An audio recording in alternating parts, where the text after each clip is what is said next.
नमस्कार दोस्तों। वक्फ संशोधन मामले में सुप्रीम कोर्ट के अंदर सुनवाई पूरी हो चुकी है। फैसला सुरक्षित रख लिया गया है और बहुत जल्द ही अब वो फैसला अदालत देश के सामने सुनाने वाली है। मगर फैसले से पहले ही देश भर में माहौल तेजी से बदलता हुआ नजर आ रहा है। 15 मुस्लिम संगठनों ने इस संशोधन के खिलाफ 13 जून को विरोध प्रदर्शन का ऐलान कर दिया है। वहीं पर 22 मई को दिल्ली के इंडिया इस्लामिक कल्चर सेंटर में विभिन्न समुदायों से जुड़े हुए लोगों ने, इसमें राजनीतिक नेता शामिल हुए, पत्रकार शामिल हुए और सभी ने इस संशोधन का पुरजोर विरोध किया है। इस कानून की खामियां उन्हें उजागर करते हुए उन्हें इसे गहरा और काला कानून तक बताया है और मुसलमानों के प्रति एक षड्यंत्र वो करार दिया है। लेकिन अब समझ में नहीं आ रहा कि आखिर जब फैसला सुरक्षित रख लिया गया है तो जो 13 जून को प्रदर्शन होने वाला है उसका क्या मतलब है। उनका कहना था कि भले ही ये संशोधन अभी केवल मुसलमानों के लिए प्रतीत हो रहा हो, मगर इससे कोई भी अछूता रहने वाला नहीं है। आपको बताएं कि इसी देश की सुप्रीम कोर्ट के चीफ जस्टिस ने कभी कहा था कि अगर सरकारों को संविधान के हर अंग में बदलाव करने का अधिकार दे दिया जाए तो ये लोग तानाशाही पर उतर आएंगे, और अब ऐसा ही कुछ होता हुआ भी दिखाई दे रहा है। अब सुप्रीम कोर्ट पर सबकी निगाहें टिकी हुई हैं और वक्फ कानून ही ये तय करेगा कि क्या संसद के जरिए तानाशाही थोपी जा सकती है, क्योंकि वक्फ संशोधन कानून संसद द्वारा पारित हुआ कानून है और जिसको सुप्रीम कोर्ट में चैलेंज किया गया था। लेकिन कई तरह के सवाल यहाँ पर खड़े होते हैं कि क्या जो फैसला सुरक्षित रखा गया है, क्या मुसलमानों को राहत मिलेगी या फिर सरकार की हाँ में हाँ भी अब न्यायपालिका मिलाती हुई दिखाई देगी। वहीं पर मोदी सरकार ने जिस तरीके से विपक्ष की आवाजों को अनसुना किया और अपने बहुमत का प्रयोग करके इस बिल को पास करवाया, वो सीधे तौर पर संसद की मनमानी भी इसको कहा जा सकता है। ऐसे में सवाल ये भी है कि क्या सुप्रीम कोर्ट मुसलमानों की आवाज सुनेगा। इसी बीच एक बड़ी खबर सामने आई और खबर यह है कि सुप्रीम कोर्ट में 2 अलग अलग मामलों की सुनवाई में केंद्र सरकार का दोहरा रवैया सामने आया है। एक वक्फ एक्ट को लेकर, वहीं पर दूसरा धार्मिक न्याय कानूनों को लेकर। दोनों मामलों में धार्मिक समुदायों के संवैधानिक जो अधिकार हैं वो दांव पर हैं, मगर सरकार का दोहरा रवैया, दोहरा चरित्र अगर कहें तो यहाँ पर सामने आया है। दोनों ही मुद्दों पर अलग अलग सरकार ने अपनी राय रखी है।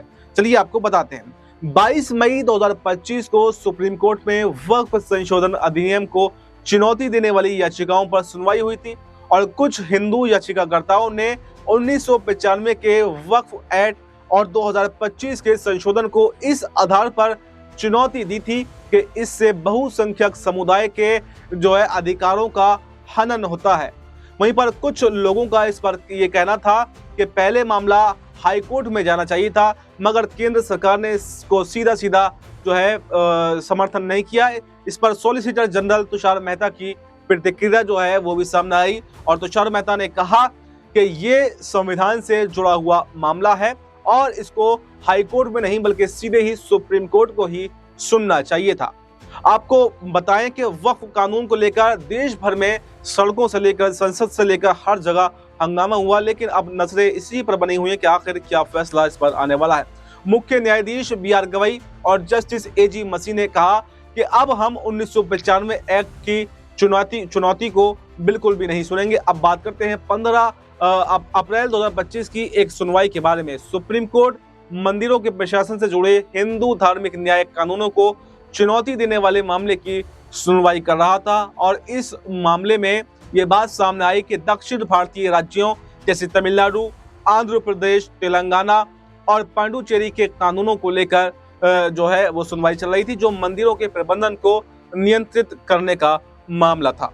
याचिकाकर्ताओं का इस पर कहना यह था कि मंदिरों की संपत्ति और धार्मिक परिस्थितियों पर राज्य सरकारों का नियंत्रण नहीं होना चाहिए। संविधान के आर्टिकल 25 का इसमें हवाला भी दिया गया, आर्टिकल 25 और 26 का इसको उल्लंघन बताया गया। तो ऐसे में सवाल ये बनता है कि केंद्र सरकार ने कहा कि ये राज्य सरकारों का विषय है और केंद्र का इसमें कोई भी भूमिका नहीं है, इसलिए पहले उन्हें हाई कोर्ट में जाना चाहिए। हाई कोर्ट में जाना चाहिए। कोर्ट ने याचिकाएं वो खारिज करते हुए कहा कि हर राज्य का कानून अलग है और सभी जो ये धार्मिक ट्रस्ट हैं उनको पहले अपने अपने हाई कोर्ट का दरवाजा खटखटाना चाहिए। सुप्रीम कोर्ट सीधे सीधे इसमें कोई भी हस्तक्षेप नहीं कर सकता है।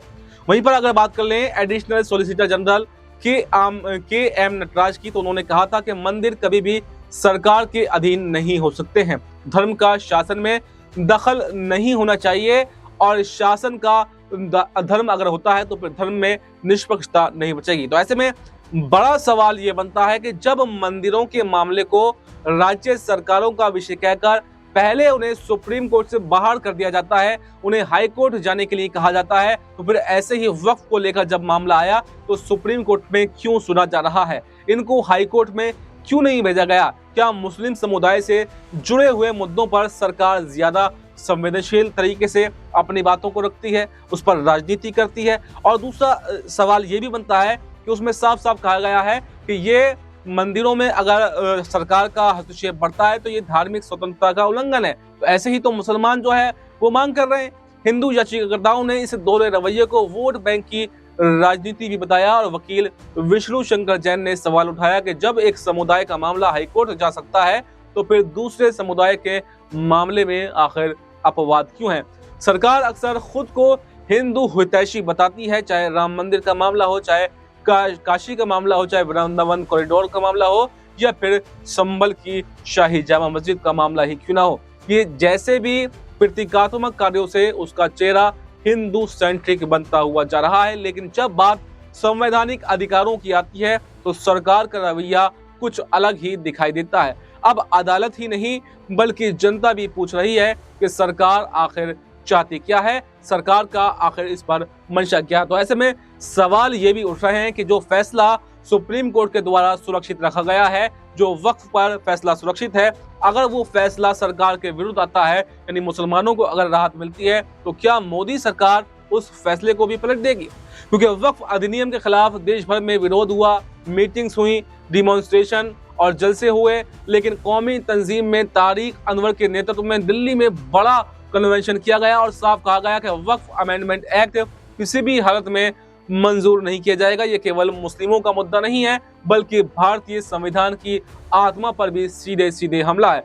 अब इंतजार है सुप्रीम कोर्ट के फैसले का, देखते हैं कि मुस्लिम पक्ष को वहां से राहत मिलती है या फिर सरकार का बोलबाला जो है वो वहां पर भी कायम रहेगा। ऐसे में इसके बाद में एक तो दो बातें अब जो है नजरें टिकी हुई हैं, एक तो ये सुप्रीम कोर्ट से आखिर क्या फैसला आता है और उस पर क्या अगर सुप्रीम कोर्ट से फैसला मुसलमानों के पक्ष में आता है तो क्या मोदी सरकार उस फैसले को पलटने के लिए अध्यादेश भी ला सकती है, और अगर सरकार के पक्ष में आता है तो फिर दोहरा रवैया क्यों आखिर मुसलमानों के साथ अब देश के अंदर किया जा रहा है, ये सबसे बड़ा सवाल बना हुआ है। तो फिलहाल इस रिपोर्ट में, इस खबर में इतना ही। इस रिपोर्ट पर आपकी क्या राय है, कमेंट बॉक्स में अपनी राय जरूर दें और हमें दीजिए इजाजत। नमस्कार।